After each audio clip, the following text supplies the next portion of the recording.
شروع اللہ کا نام لے کر جو بڑا مہربان نہایت رحم والا ہے۔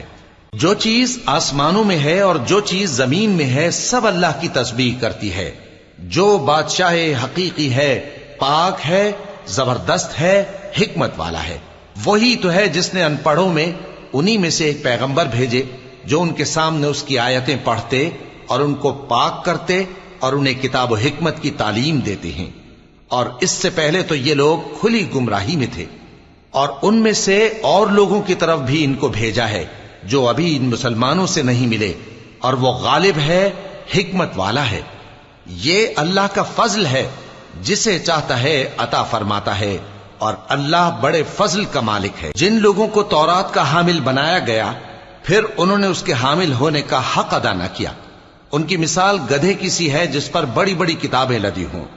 جو لوگ اللہ کی آیتوں کی تکذیب کرتے ہیں ان کی مثال بری ہے، اور اللہ ظالم لوگوں کو ہدایت نہیں دیتا۔ کہہ دو کہ اے یہود، اگر تم کو یہ دعویٰ ہو کہ تم ہی اللہ کے دوست ہو اور دوسرے لوگ نہیں، تو اگر تم سچے ہو تو ذرا موت کی آرزو تو کرو۔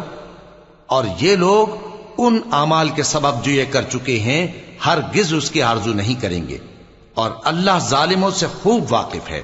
کہہ دو کہ موت جس سے تم بھاگتے ہو وہ تو تمہارے سامنے آ کر رہے گی، پھر تم پوشیدہ اور ظاہر کے جاننے والے مالک کی طرف لوٹائے جاؤ گے، پھر جو کچھ تم کرتے رہے ہو وہ سب تمہیں بتائے گا۔ مومنو، جب جمعے کے دن نماز کے لیے اذان دی جائے تو اللہ کے ذکر کی طرف لپکو اور خرید و فروخت ترک کر دو، اگر سمجھو تو یہ تمہارے حق میں بہتر ہے۔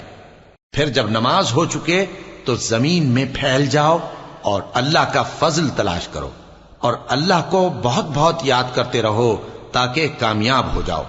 اور جب ان لوگوں نے سودا بکتا یا تماشا ہوتا دیکھا تو ادھر بھاگ لیے، اور اے نبی صلی اللہ علیہ وآلہ وسلم تمہیں خطبے میں کھڑا چھوڑ گئے۔